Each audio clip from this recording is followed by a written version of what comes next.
नमस्कार प्रेक्षकांनो, आजच्या एपिसोडमध्ये आपण बघूया. इथे आता शशिकला सतत मध्ये मध्ये बोलत असते, कारण तिला असं वाटत असतं की कधी एकदा मंजिरीला इथे पंच काहीतरी शिक्षा सुनावत आहे. तेव्हा शशिकला आता मध्ये मध्ये बोलत असताना जीजीला खूपच जास्त राग येतो. जीजी म्हणत असते, हे शशिकला, अगं गप्प बस ना तू, काय गं सतत मध्ये मध्ये बोलतेस. तेव्हा शशिकला म्हणते, मी कुठे मध्ये मध्ये बोलते. तेव्हा जीजी म्हणते की मध्ये मध्ये बोलायची आणि आगीत तेल ओतायची सवय तुझी काही जाणार नाही. तेव्हा शशिकला म्हणते की मी कशाला आगीत तेल ओतू, तुमच्या मुलीने जे काही करून ठेवलंय ना ते बघा आधी. आणि शशिकला म्हणते, राया तू आधी इथून निघून जा बरं. तेव्हा राया म्हणतो, मी कशाला जाऊ. आणि हे शशिकला काकी, तू काहीच बोलू नकोस हा. हे बघ मिस फायर, मला माहिती आहे ही शशिकला काकी आणि जय घोरपडे हे दोघे जण असताना मी कुठेही जाणार नाही आहे, कळलं ना. आणि तू नको माझ्याशी बोलू. तेव्हा इकडे आता शशिकला म्हणत असते की मी कशाला तुझ्याशी बोलू रे, तुझी तेवढी लायकी पण नाही आहे की मी तुझ्याजवळ बोलावं, कळलं ना. तेव्हा इकडे मंजिरी म्हणत असते, ए शशिकला काकू, अगं तू गप्प बस ना, कशाला तू रायाला उगाचच इथे बोलून आता उचकवतेस. हे बघ मला माहिती आहे त्याला लगेच राग येतो, म्हणून तुम्ही जबरदस्तीने त्याला वाटेल तसं बोलता, जेणेकरून तो रागाच्या भरामध्ये काहीतरी चुकीचं पाऊल उचलेल आणि मग सगळा आरोप त्याच्यावरती टाकून तुम्ही मोकळे व्हाल. पण एक गोष्ट लक्षात ठेवा, हे बघा रायाला कुणी काहीही बोलणार नाही आहे. तुम्हाला सगळ्यांना बरोबर माहिती आहे राया इथे फक्त माझ्यासाठी आलाय तो. बाकी इथे असलेल्या कुठल्याही लोकांशी त्याला देणं घेणं नाही आहे, हे मला अगदी बरोबर माहिती आहे, मला व्यवस्थित माहिती आहे. तेव्हा इकडे मंजिरी म्हणते, राया तू इथून जा, तू इथे नको थांबू. तेव्हा राया म्हणतो, मिस फायर, मी तुला इथे एकटीला सोडून कुठे जाणार नाही आहे. हा जय घोरपडे हे सगळं मुद्दामून करतोय, मला माहिती आहे ना. तेव्हा मंजिरी म्हणते, राया तुला माझी शपथ आहे. आणि ती रायाचा हात आपल्या डोक्यावरती ठेवते आणि म्हणत असते की राया तुला माझी शपथ आहे, पण आता इथे तू थांबू नकोस. हे लोक जबरदस्तीने तुझ्यावरती ओरडतात, तुला वाईट वाटेल असं बोलतात, तुला राग येईल असं बोलतात, जेणेकरून तू काहीतरी चुकीचं वागावं म्हणून. तेव्हा तू आता इथे थांबू नकोस, तू इथून जा बरं. हे बघ मी इथे समर्थ आहे. अरे माझ्यावरती आरोप झालेत ना, मी समर्थ आहे, मी माझी बाजू मांडण्यासाठी. तू नको काळजी करू, मी सगळं काही व्यवस्थित करेन. तेव्हा राया म्हणतो, मिस फायर, अगं मला थांबू दे ना. मागच्या वेळेला सुद्धा माझ्यामुळे तुझ्यावरती पंचायत भरली होती, तेव्हासुद्धा जय घोरपडेचाच सगळा हात होता त्याच्यामध्ये. तेव्हा मी तुझ्या मदतीला येऊ शकलो नाही, पण आता तरी मला तुझ्याबरोबर इथे तुझ्या बाजूने उभं राहू दे. तुझ्या पाठीशी खंबीरपणे मला उभं राहायचं आहे. तेव्हा मंजिरी म्हणते, नाही नको, तू आता जा बरं. तेव्हा इकडे राया जय घोरपडेला म्हणतो, ए जय घोरपड्या, एक गोष्ट लक्षात ठेव, तू जर इकडे मिस फायरच्या केसाला जरी हात लावलास ना तरीसुद्धा माझ्यापेक्षा वाईट कुणीच नसेल. हे बघ मिस फायर, तुझ्यासाठी आणि जीजी तुमचा मान राखावा म्हणून आता मी इथून जातोय, नाहीतर इथेच एकेकाला मी गाडून टाकलं असतं, असं सुद्धा आता राया म्हणतो. त्यानंतर इथे आता मंजिरीला फार वाईट वाटत असतं, कारण तिची काही चुकी नसताना देखील तिच्यावरती पंचायत बसवलेली असते. तेव्हा राया म्हणत असतो की आता तर मी जातोय, पण जर इथे मिस फायरला कुणामुळे त्रास झाला तर माझ्याशी गाठ आहे हे लक्षात ठेवा. तेव्हा इकडे शशिकला म्हणते, चला चला पंच, अहो तुम्ही कशाला गप्प बसताय. पंच, अहो तुम्ही त्या रायाला काय घाबरताय. गाव गुंड तो आला, त्याने धमकी दिली आणि लगेच तुम्ही सगळेजण गप्प बसलात. अहो तुमचा निकाल देऊन मोकळे व्हा, ह्या मंजिरीला काय शिक्षा द्यायची ना ती सांगा.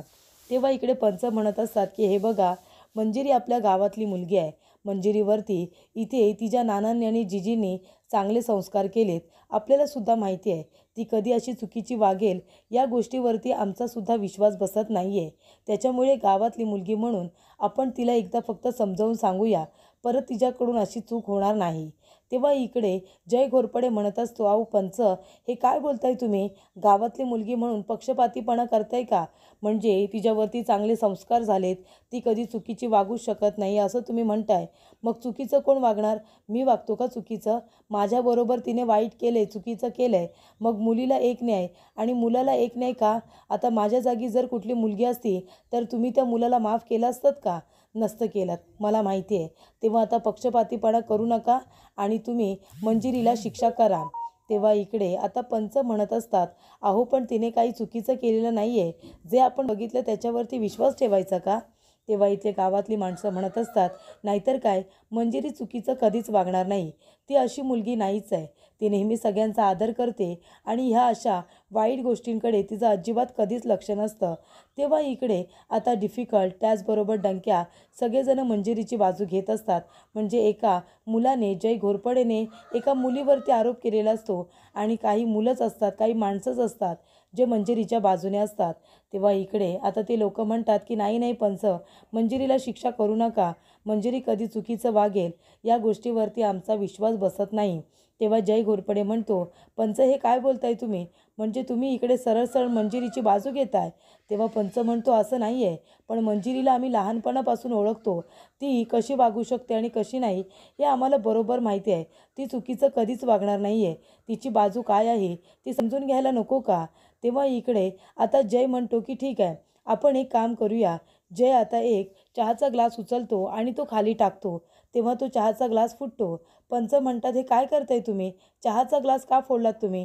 तेव्हा जय म्हणतो, नाही नाही, मी कुठे चहाचा ग्लास फोडला? मी काही केलेलं नाही आहे. तेव्हा पंच म्हणतात, अहो फोडलात तुम्ही, आता मी माझ्या डोळ्याने बघितलं ना. तेव्हा जय घोरपडे म्हणतो, अच्छा, म्हणजे तुम्ही आता इथे जे काही घडलं ते डोळ्याने बघितलं, तरीसुद्धा तुम्ही म्हणताय की नाही आम्ही काहीच बघितलेलं नाही आहे म्हणून. अहो, ज्या वेळेला माझ्याबरोबर हे सगळं घडलं तेव्हा काही लोक तिथे होते ना, त्यांनी बघितलं इथे मंजिरी माझ्याबरोबर कशी वागली ते. तरीसुद्धा तुम्ही म्हणताय की जे दिसतं तसं नसतं म्हणून. तेव्हा जे दिसतं ते तसंच असतं आणि जे नाही दिसत ते तसं नसतं, असं म्हणायचं आहे का तुम्हाला? तेव्हा इकडे आता पंच म्हणत असतात की ठीक आहे, जर तसं असेल ना तर इकडे आता मंजिरीला काही समज दिली जाते.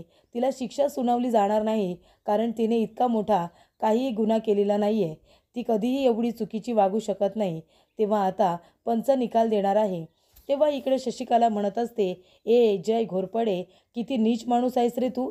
माझ्या मुलीला इथे खोट्या गुन्ह्याखाली अडकवतोयस. मागच्या वेळेलासुद्धा तिच्यावरती असेच खोटे आरोप केले होतेस आणि आताही तिला खोट्या आरोपाखाली इथे पंचासमोर उभं केलेस. लक्षात ठेव तू किती चुकीचं वागतोयस ते. तेव्हा इकडे मंजिरी म्हणत असते की पंच, मला फक्त एक गोष्ट विचारायची आहे की तुम्हाला माझ्यावरती विश्वास आहे की मी कधीही चुकीची नाही वागू शकत.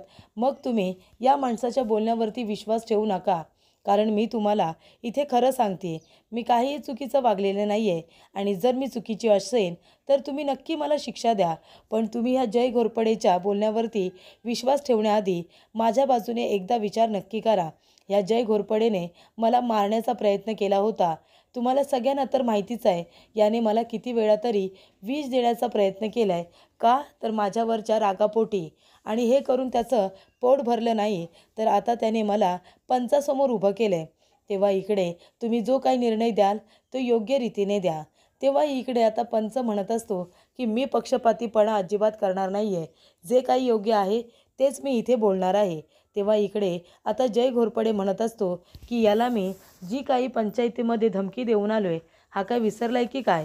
तेव्हा इकडे जय घोरपडे आता पंचाला धमकावत असतो, त्यांना खुणावत असतो आणि म्हणत असतो की माझ्या सरांसमोर मला शिक्षा देताय तुम्ही, मला गुन्हेगार ठरवताय. म्हणजे एका मुलावरती कितीही अन्याय झाला तरीसुद्धा चालेल, पण एका मुलीला माफ करायचं असं का? मुलांची इज्जत नसते का? मला मान्य आहे की मुलीची इज्जत ही काचेच्या भांड्यासारखी असते, म्हणजे एकदा का तिला तडा गेला की गेलाच. पण म्हणून इथे मुलींना फक्त इज्जत असते आणि मुलांना इज्जत नसते असं कोण म्हणालं? मुलांची सुद्धा इज्जत जाते, त्यांच्याकडे सुद्धा लोक वाईट नजरेने बघतात. त्यांनासुद्धा इथे आता इज्जत गेल्यानंतर खूपच जास्त समाजामध्ये वावरणं कठीण होऊन बसतं, हे कळतंय का तुम्हाला? तेव्हा इकडे जय म्हणतो की काही नाही, आत्ताच्या आता निकाल लागलाच पाहिजे. माझ्यावरती जो काही इथे अन्याय झाला आहे त्याच्यासाठी मला न्याय मिळाला पाहिजे आणि ह्या मंजिरीला त्याची शिक्षासुद्धा सुनावली गेली पाहिजे. तुम्ही सगळेजण होतात ना तिथे, बघितलं ना तुम्ही ही माझ्याबरोबर कशी वागली ते. तेव्हा इकडे आता मंजिरी म्हणत असते की अच्छा, म्हणजे जय तुला असं म्हणायचं आहे की इथे आता एक वस्तू पाडलीस आणि ती सगळ्यांनी बघितली, म्हणजे जे इथे दिसलं ते सगळं खरं आहे असं तू म्हणतोस, आणि मग जे दिसलं नाही ते सगळं खरं नाही आहे, ते खरं नसतंच असं म्हणायचं आहे का तुला? तेव्हा जय म्हणतो, इथे शब्दांचे खेळ खेळू नकोस माझ्याबरोबर. तुला माहिती आहे का इथे काय घडलं आहे? तुझ्यामुळे गावातल्या मुलींची लग्न होत नाही आहेत, लग्न मोडतायत त्यांची. तेव्हा इकडे आता गावातला एक माणूस म्हणतो की ह्या मंजिरीमुळे माझ्या मुलीचं लग्न मोडलं, कारण त्या लोकांचं म्हणणं आहे की सगळ्या गावातल्या मुली या मंजिरीसारख्याच असतील. तर इकडे जय घोरपडेमुळे सगळी लोकं आता खोटं बोलत असतात, तर अर्धी लोकं ही आता मंजिरीच्या बाजूने असतात. तेव्हा इकडे राया मंदिरामध्ये येतो. राया म्हणत असतो की बघतोयस ना विठ्ठला, अरे बघतोयस ना तू, इकडे मिस फायरने मला शपथ दिली आणि तिथून जायला लागलं. पण विठुराया, मी जरी तिथे रसेन ना तरीसुद्धा तू तिथे मिस फायर बरोबर थांब. तुझा आशीर्वाद नेहमी सदैव तिच्या पाठीशी ठेव. तिची काही चुकी नाही आहे रे. मागच्या वेळेला सुद्धा मिस फायरला फसवण्याचा प्रयत्न करण्यात आला होता आणि ते सुद्धा जय घोरपडेनेच हे सगळं कारस्थान मांडलं होतं. आणि आतासुद्धा मिस फायरला बदनाम करण्यासाठी तो हे सगळं करतोय. माझ्यावरच्या रागापोटी, तिच्यावरच्या रागापोटी तिला त्रास देण्याचा प्रयत्न करतोय. तेव्हा इकडे मिस फायरला खरं तर माझी गरज होती, पण माझ्यामुळे तिला त्रास होऊ नये, तिच्यामुळे मला त्रास होऊ नये म्हणून तिने मला तिथून पाठवून दिलं, मला शपथ घातली. पण तू तरी तिथे आहेस ना तिच्याबरोबर. तुला तिने शपथ घातलेली नाही आहे, तू तिच्याबरोबर तिथे उभी राहा, तिची साथ दे, असं इकडे आता राया म्हणत असतो. तेव्हा इथे प्रेक्षकांनो आता जीजीसुद्धा खूपच जास्त ओरडते आणि म्हणते की हे जय घोरपडे, नीच माणसा, माझ्या मुलीवरती खोटे नाटे आरोप करतोयस आणि इकडे तू स्वतः पक्षपातीपणा करायला सांगतोयस. पंच, या माणसाच्या बोलण्यावरती विश्वास ठेवू नका. अहो खोटारडा आहे हा माणूस, माझ्या मुलीवरती खोटे नाटे आरोप करतोय, तिला इथे तुमच्यासमोर गुन्हेगार ठरवतोय. पण मी सांगते ना, तिची आई तुम्हाला सांगते, तिने काहीही चुकीचं केलेलं नाही आहे, अजिबात चुकीचं केलेलं नाही आहे. हा राया आहे ना राया, तो एक चांगला मुलगा आहे, तो नेहमी तिची साथ देत असतो. पण हा जय घोरपडे त्या दोघांना इथे मागच्या वेळेला बदनाम करण्याचा प्रयत्न करत होता, त्यावेळेला तिला बदनाम करता आलं नाही, म्हणून या वेळेला आता स्वतःचं नाव घेऊन माझ्या मुलीला बदनाम करतोय. पण हा जय घोरपडे एक नंबरचा नीच माणूस आहे, असं जीजी आता म्हणते. तेव्हा इकडे जय म्हणत असतो, अच्छा, म्हणजे माझ्याबरोबर इथे अन्याय झाला आहे, मी खोटं बोलतोय. मग आता ही गावातली माणसं तर खोटं बोलत नाही आहेत ना, तुम्ही त्यांना विचारा ना, बोला बोला दादा तुम्ही. तेव्हा इकडे दादा म्हणतात, हो खरी गोष्ट आहे. अरे नाना, तुला काय माहिती, अरे माझ्या मुलीचं लग्न ठरलं होतं, पण तुझी मुलगी जेव्हापासून चुकीची वागली तेव्हापासून माझ्या मुलीचं लग्न मोडलं. आणि ते म्हणतायत की तुमच्या गावातली जी मंजिरी आहे ना, तिच्यामुळे आता हे लग्न होणार नाही, कारण ती जशी वाईट वागते तसे सगळेजणच आता वाईट वागत असतील, म्हणून इथे आता गावातल्या मुलींची लग्न होणार नाही आहेत. तेव्हा इकडे जय म्हणतो, आता बोला ना, आता काय बोलायचं आहे तुम्हाला. तेव्हा इकडे आता जय आपल्या मनात म्हणतो की ही जीजीसुद्धा खूपच जास्त बोलायला लागली, हिचंसुद्धा आता तोंड बंद करायला हवं. मला नाही वाटत की पंच माझ्या बाजूने निकाल देईल, या पंचामध्ये माझ्या बाजूने बोलणारीसुद्धा माणसं हवी आहेत. तेव्हा इकडे जय घोरपडे म्हणत असतो की पंच, तुम्ही त्यांचं ऐकू नका, अन्याय माझ्यावरती झाला आहे ना, मग माझ्या बाजूने तुम्ही आता इथे मला न्याय मिळवून द्या आणि त्या मुलीला शिक्षा, एकतर तिला गावातून हकलून तरी द्या, नाहीतरी काहीतरी शिक्षा तरी द्या, तरच या गोष्टींना आळा बसेल. तेव्हा शशिकला म्हणते, अगदी बरोबर, माझीसुद्धा घरामध्ये एक मुलगी आहे, माझ्यासुद्धा मुलीचं लग्न व्हायला हवं आहे. तेव्हा पंच, तुम्ही जी काही शिक्षा द्याल ना ती मला मान्य असेल, पण आता या गोष्टींना आळा बसलाच पाहिजे. मुलगी असली म्हणून काय झालं, मुलीला काय कसंही वागायचं स्वातंत्र्य आहे का, आणि मुलाला नाही. तेव्हा इकडे शशिकलासुद्धा मंजिरीला इथे शिक्षा व्हावी म्हणून पंचांना आग्रह करत असते. त्याचबरोबर इथे मंजिरी म्हणत असते की पंच, माझं काही चुकलं असेल ना तर तुम्ही मला नक्कीच इथे शिक्षा द्या, मी काही नाही म्हणत नाही आहे, मला शिक्षा झालीच पाहिजे. पण पंच कसं आहे ना, शिक्षा होण्याच्या आधी माझीसुद्धा बाजू ऐकून घेतली पाहिजे ना, काय खरं काय खोटं त्याची शहानिशा व्हायला नको का. हे बघा, माझ्यावरती खोटे आरोप करण्यात आलेत, म्हणूनच मी तुम्हाला सांगते की मी स्वतःला सिद्ध करेन, पण त्यासाठी मला तुम्ही थोडा वेळ द्या. मला जर थोडा वेळ दिलात तुम्ही तर मी स्वतःला निर्दोष सिद्ध करेन आणि जय घोरपडे कसं खोटं बोलतोय आणि तो कसा गुन्हेगार आहे हे सुद्धा मी कोर्टामध्ये म्हणजे इथे पंचामध्ये सिद्ध करेन. तेव्हा इकडे जय म्हणतो की अजिबात नाही, तुम्हाला वेळ देण्यात येणारच नाही आहे, कळतंय का. तेव्हा मंजिरी म्हणते, का जय, तुला मी गुन्हेगार वाटते ना, मग मला वेळ देण्यात काय येणार नाही आहे, माझी बाजू मांडण्याचा मला अधिकार आहे की नाही. म्हणजे आता मला गुन्हेगार ठरवणार आहात ना, मग आता कोर्टामध्ये सुद्धा दोन्ही पक्षांची बाजू ऐकून घेतली जाते. मग आता पंचसुद्धा आपला तेवढाच मानाचा तेवढाच मोठा आहे आणि मी तुमचा अनादर करतच नाही आहे. माझी जर चूक झाली असेल तर मला पंचाने जरूर शिक्षा द्यावी आणि मी ती भोगायला सुद्धा तयार आहे. पण त्याआधी काय खरं काय खोटं हे पंचाला कळायला नको का?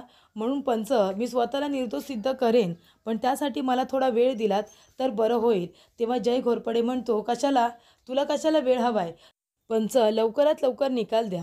तेव्हा मंजिरी म्हणते, जय, अरे तू कशाला घाबरतोय सांग ना. तुला असं वाटतंय ना की मी गुन्हेगार आहे. मग जर मी गुन्हेगार असेन तर मला शिक्षा होईलच. मी काहीही स्वतःला सिद्ध करू शकणार नाही आहे. पण पंचांना त्यांचा निर्णय घेऊ दे. पंचांना तू नको सांगू काय करायचं आणि काय नाही ते. हे बघा पंच, मी तुम्हाला विनंती करते. मी शिक्षेला नाही म्हणतच नाही आहे. तुम्ही मला जरूर शिक्षा द्या. मी कुठे नाकारते. पण मला थोडा वेळ दिलात तर मी तुम्हाला खरं काय खोटं काय ते तरी सांगू शकेन ना. हो की नाही सर?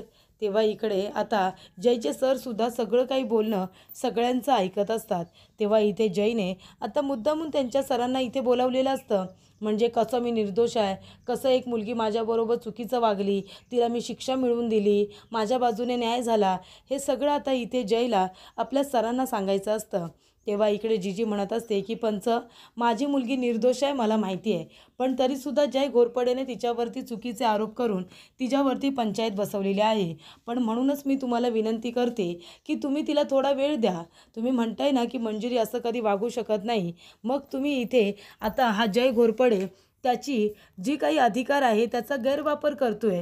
त्याच्या अधिकाराचा गैरवापर करून तो तुम्हाला धमकावतोय. पण म्हणून तुम्ही एका मुलीवरती अन्याय करू नका. आपणच म्हणतो ना की 100 गुन्हेगार सुटले तरीसुद्धा चालतील, पण एक निरपराधी व्यक्तीला शिक्षा होता कामा नये, असं आपणच म्हणतो ना. मग माझ्या मुलीलासुद्धा इथे शिक्षा होता कामा नये. जर जय घोरपडेला असं वाटतंय की माझी मुलगी चुकीची आहे आणि तिच्यावरती त्याने पंचायत बसवली आहे, तर मग ती कशी निर्दोष आहे ते सिद्ध करण्यासाठी सुद्धा तिला वेळ देण्यात यावा. त्यामुळे इथे माझ्या मुलीला तुम्ही जरूर वेळ द्या. नाहीतर इकडे पक्षपातीपणा करू नका जय घोरपडेला घाबरून. तेव्हा इकडे आता पंच म्हणत असतो की ठीक आहे, तुमचं म्हणणं ऐकून आम्ही घेतलेलं आहे आणि त्याचबरोबर मंजिरी आपल्या गावातली मुलगी आहे. तेव्हा कुठलाही निकाल देण्याआधी तुलासुद्धा 2 दिवस दिले जात आहेत. आता पुढची सुनावणी, पुढचा निर्णय हा गुढीपाडव्याच्या दिवशी दिला जाईल, असं सुद्धा इकडे आता जज म्हणत असतात. म्हणजे आपले जे पंच आहेत ते म्हणत असतात. त्याचबरोबर प्रेक्षकांनो, इथे मंजिरीला आता 2 दिवस दिल्यानंतर तिच्या जीवात जीव येतो. तेव्हा इकडे मंजिरी म्हणते, राया, तुला माझी काळजी वाटत असेल ना, पण तू काळजी करू नको. आता आपल्याकडे 2 दिवस आहेत मला निर्दोष सिद्ध करण्यासाठी. त्याचबरोबर इथे डिफिकल्ट आणि डंक्या दोघेजणे येतात आणि म्हणतात की राया दादा, अरे तुला महत्त्वाची गोष्ट सांगायची आहे. तेव्हा राया म्हणतो, मला काही ऐकायचं नाही आहे. त्या पंचाला आणि त्या जय घोरपडे शशिकला काकीला मी सोडणार नाही. माझ्या मंजिरीला, मिस फायरला त्रास देणाऱ्यांना मी अजिबात सोडणार नाही आहे. तेव्हा इथे डंक्या म्हणतो, अरे दादा ऐकून तरी घे ना. आणि जो काही प्रकार आता घडलेला असतो ते सगळं काही इथे आता डंक्या इथे रायाला सांगतो. राया म्हणत असतो, अच्छा, म्हणजे 2 दिवस मिळाले तर मिस फायरला निर्दोष सिद्ध करण्यासाठी. ठीक आहे, त्या 2 दिवसामध्ये आपण असे पुरावे गोळा करायचे आणि मिस फायरला निर्दोष सिद्ध करायचं. त्यानंतर प्रेक्षकांनो, दुकानामध्ये इकडे आता ईशा बसलेली असते. तेव्हा मंजिरी तिथे येते आणि म्हणते, ईशा, अगं राया कुठे आहे? तेव्हा ईशा म्हणते, मला नाही माहिती राया कुठे आहे ते. मी इथे आता मालाची डिलिव्हरी देऊन आले आणि मी तिथून इथेच बसलेले आहे. त्यानंतर इथे प्रेक्षकांनो आता रायाला आठवत असतं. मंजिरी म्हणालेली असते की राया, तुला माझी शपथ आहे, तू इथून जा बरं. हे सगळं रायाला पण आठवतं आणि मंजिरीलासुद्धा आठवत असतं आणि राया तिथून निघून जातो. तेव्हा इथे राया म्हणत असतो की मिस फायरने असं कसं केलं माझ्याबरोबर? मी तिचा दोस्त आहे ना, तिच्या सुखादुःखात मी तिच्या पाठीशी खंबीरपणे उभं राहायला हवं. तर तिने मला शपथ दिली आणि मला तिथून जायला सांगितलं. पण यापुढे जर मिस फायरने असं केलं ना, तर मी कधीच तिच्याशी बोलणार नाही. मी तिचा दोस्त आहे, मी नेहमी तिच्याबरोबर असणं महत्त्वाचं आहे. पण तिने मला पंचामधून जायला सांगितलं, तिथे दोस्ती बिस्ती तिने काही विचार केला नाही. तेव्हा इथे मंजिरी म्हणत असते की राया कुठे गेला असेल?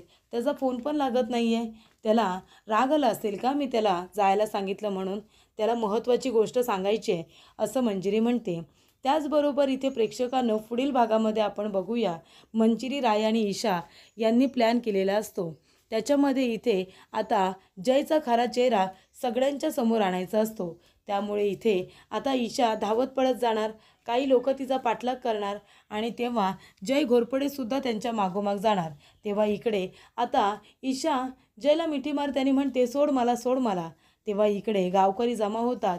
तेव्हा ईशा म्हणत असते की राया बघ ना, या जयने काय केलं, मला त्रास दिला, माझे कपडे फाडले.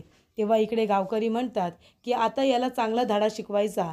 मंजिरीला इथे हा खोट्या आरोपाखाली फसवत होता ना, स्वतः काय करतोयस रे, स्वतः किती मोठा गुन्हा केलास. आता पंचाच्या समोर इथे मिस फायरचा निकाल जो लागल तो लागेलच, पण तुझी सुद्धा वाट लागणार, हे सगळे लोक तुला शिक्षा देणार, असं राया म्हणतो.